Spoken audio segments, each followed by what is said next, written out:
All right, boys. So last week I sprayed the block.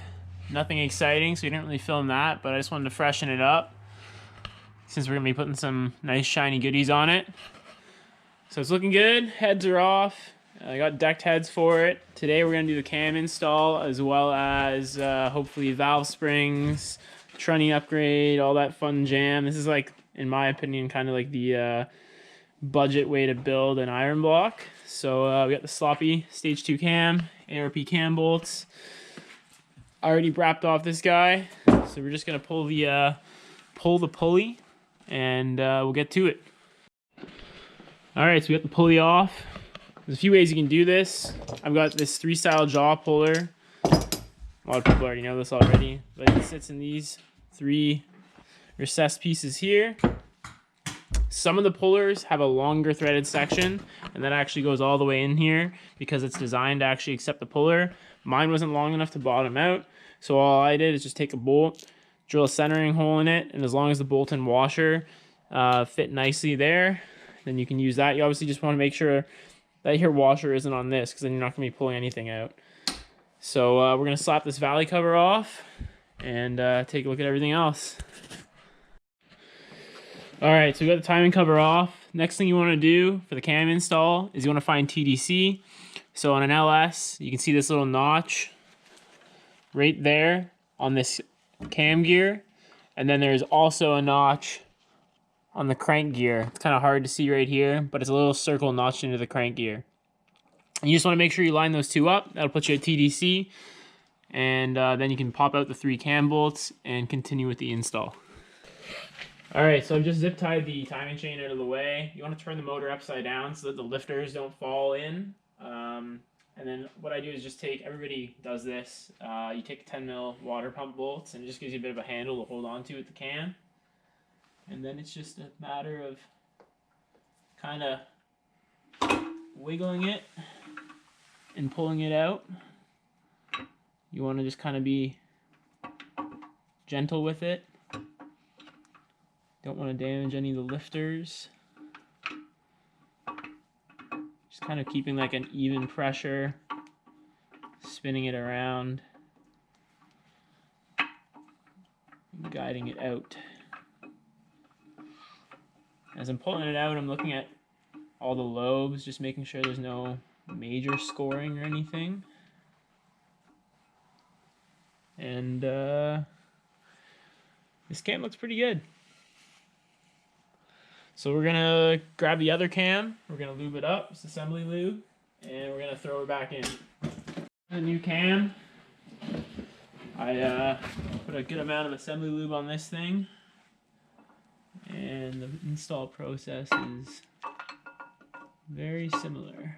Just a matter of spinning it. LSs are like Lego, this is hilarious. Oh, come on, baby.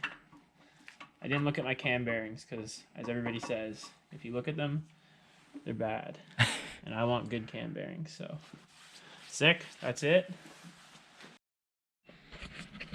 All right, what's going on, guys? So last week we did the cam install and we also painted the block.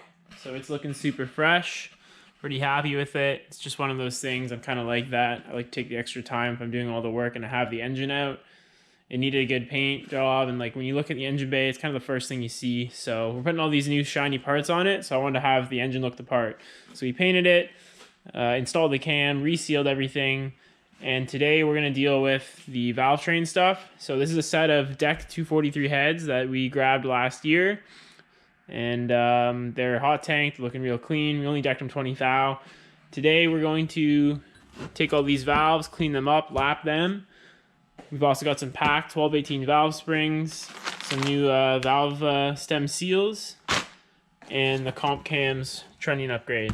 So we're going to start hammering away at that. I think the first thing that I want to do is probably the valve stem seals, just because it'll make a bit of a mess on the heads, but then we can clean that up and then start installing fresh parts on it. So it's going to be pretty tedious because there's 16 valves, but we're going to hammer that out and see where we are from there. All right, so a little before and after. Here's a nice clean valve. and that's what they look like, the valves that came out of the heads. All I'm doing here is I'm gently placing the valve in the drill. I know a lot of people even have problems with that. I'm not too worried just because this is not like a super high horsepower engine. I'm gently placing the valve in the drill, and I'm taking this gray Scotch-Brite, which is pretty much one of the least aggressive Scotch-Brites you can use, and I'm just rotating the drill and just using the Scotch-Brite on the valve. And as you can see, it's not cutting into the metal or taking any material away. It's just getting off all the extra gunk. So I'm just doing this to all the valves just because, why not? I mean, all this is stuff that is disrupting airflow. It's weight on the valves. It's just, no matter how you look at it, in my opinion, if you're going to be in here doing this stuff, you may as well clean up the valve real quick. And it just looks that much nicer when you're installing it in some clean heads. So I'm going to do that to all the valves, clean them up, and then we're going to move on to actually lapping the valves. All right, guys, so I spent the last afternoon lapping these valves. They're all set. Now we're putting the springs, keepers, everything on these bad boys. So as you can see, this set of heads is already done. We're gonna go through and do the other set here. Some freshies ready to go in. So me and Pete are gonna pump away at that. And then I'm just waiting on the lifters. And I gotta measure my push rods and order some push rods, and we're gravy. Mr. Spaducci is in the house. That's it. Rocking the Slip Club. Always. He's also got the new hoodies. Sacrificial Spaducci. The official meat sponsor of Slip Club. Yeah, supplying the Ontario drifting community with it. Always. Yeah, Always so be on the lookout for these bad boys. Limited quantities right now, but they will be available all season. Shameless plug. Get your meat on your stick.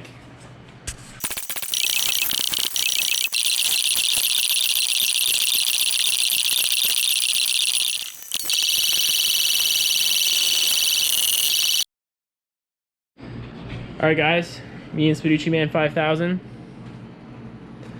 Got the heads done, new valve springs, looking good. A few other parts coming for the engine next week. Should have that buttoned up pretty soon.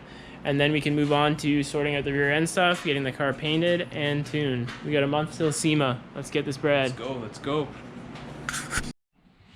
What's going on, guys? All right, so now we're at the next step. We've got the heads assembled. Let me just show you guys what they're looking like really quick. It's dusty in here, so I've got them covered up. Valve springs are in. I got the valves lapped. Everything's looking fresh. Pretty stoked on that. It's always a good feeling putting new parts together.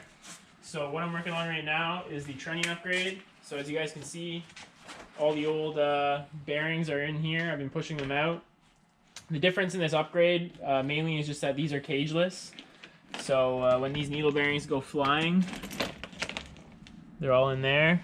When they go flying, they go through your engine. These are cage needle bearings. So I'm just going to show you guys real quick how satisfying it is to pop these bad boys out. So I just got a 7/8 socket. That's just to catch the bearing on the other side. And then I got a little 3/8 Johnny. So you just want to open the vise up here. Take this guy, center it. Make sure this is centered so that you're not getting resistance when the bearing tries to press through. Snug it up. And just like that, you'll see the bearings start to move through. You want to get a hand under there and catch it, because if these needle bearings hit the floor, they'll go everywhere. And then it's like that easy. Pop out the internals. And there's your rocker. So I'm just lining these bad boys up. Gonna give them a quick clean, and then we'll start pressing in the new bearings. All right, so we're just finishing up the Trunnion upgrade. These guys are all done. I'm just gonna show everybody how to do it. So when you get the kit, it's gonna come assembled like this. Just slide the bearing off. You wanna take a look at the bearing, and you wanna see the letters. It says USA and some stuff on there, and you wanna make sure that that's facing out. So square it, kinda get it started. It's important it goes in square so it doesn't get bound up. And then they provide these two washers with the kits. The first thing you wanna do is take this washer, and you're just gonna put it in the vise. And you're just using the washer to press in the bearing. See, it goes in like that. And you just want to go flush. Once it hits the rocker, nice and flush. That's all you got to do. No excessive force needed. Then you're going to take this guy. Once again, confirm the writing is on the outside. It says USA and all that stuff. You're going to slide that in. And then now you're going to use both washers that they provide. So first thing I like to do is get this one at least started before you move on. This is where it gets a little tricky because you want to make sure that the centerpiece of the trunnion is able to slide in and out of both washer that they provided, and you want to just continue to make sure that it's not getting bound up as you press it in. So all I'm doing here, I'm not worrying about that, I'm just getting it started. There you go. Now you got to center it. What I like to do is just hold it slightly over the vise, so that way you can see through these little holes in the washer whether it's sliding into both of them or not. And when you're doing this by yourself, this is kind of a process.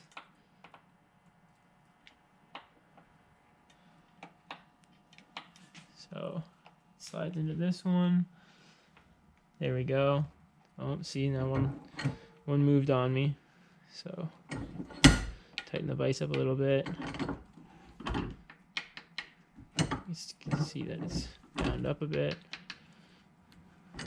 And this is just kind of the process until you get it dialed. When I get to a certain point, when it's sticking through both sides enough, that's when you can take it out and reset it.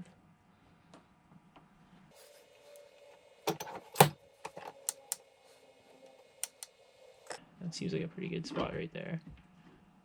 So you can see it's moving freely still, so that's good. That's what you're looking for. Still moving freely. Still moving back and forth. So now, once you get to this point, you know that the center of the trunnion is in each washer. As long as you continue to make sure it's moving freely, and you do the same thing on this side. Press it in until it's flush like that, and you're good. Take the trunnion out, verify that it rotates without any interference. Then you're just going to take your C-clip, snap rings,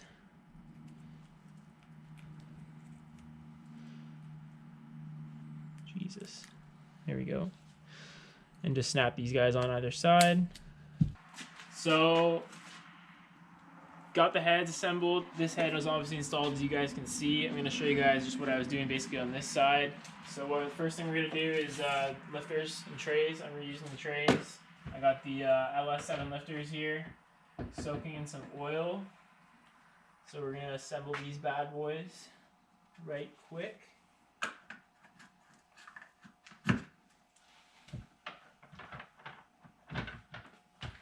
Some people like to leave them in oil. Some people say you shouldn't. I just did a quick assessment and was like, I saw more people say they were leaving them in oil. So it's not like it really matters on this engine because it should only make like 400 wheel. But we're just going for a healthy, reliable, abuse-taking 400 wheel. So I already prepped the head gasket mating surface, as you guys can see. You just use like a roll-lock disc on a little Milwaukee cordless, like 90-degree grinder. So I got these bad boys in the trays, and I've cleaned everything already. Not that there's much to clean when you're doing the lifters. And now we're just going to install them. Get them all lined up. Pop right in. Sweet. Bang up the other tray here real quick. Boys are definitely lubed. Don't want to go in dry now, brother, you hear me? I love how I'm like acting like I know what I'm doing. Listen here, I just drive the car, right? Just a race car driver figuring it out. Yeah. Alright, so we got the other tray assembled.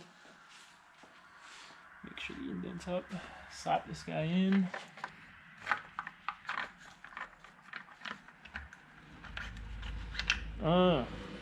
Alright, now I've obviously got oil all over the surface, so we're gonna do a few more cleans of this mating surface before we put it in. Now we're just gonna put in these bad boys, 2 little bolts. Just make sure the threads are clean. Really, that's all I gotta worry about from what I understand. Alright, so just gonna torque these guys. Super low torque, but like I said, since we have a wrench, may as well use it. Perfect. Hey, what is that? You didn't go all the way. Gotta wait until she's beeping at you solid. She's screaming. No. I'm not going further. There. It's over. Oh, you want to hear the little red? Oh. That's right. You hear the color red. Don't want to over torque that, especially if you're reusing your lifter trays. And crack. Like, you'd have to really over torque them.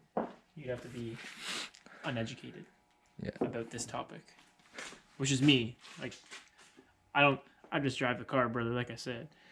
Okay, so I'm gonna clean up this mating surface. We're gonna grab the head gasket, throw that on, and then we're gonna throw the head on. I got ARP studs for this thing, or sorry, not studs. I got ARP bolts for this thing.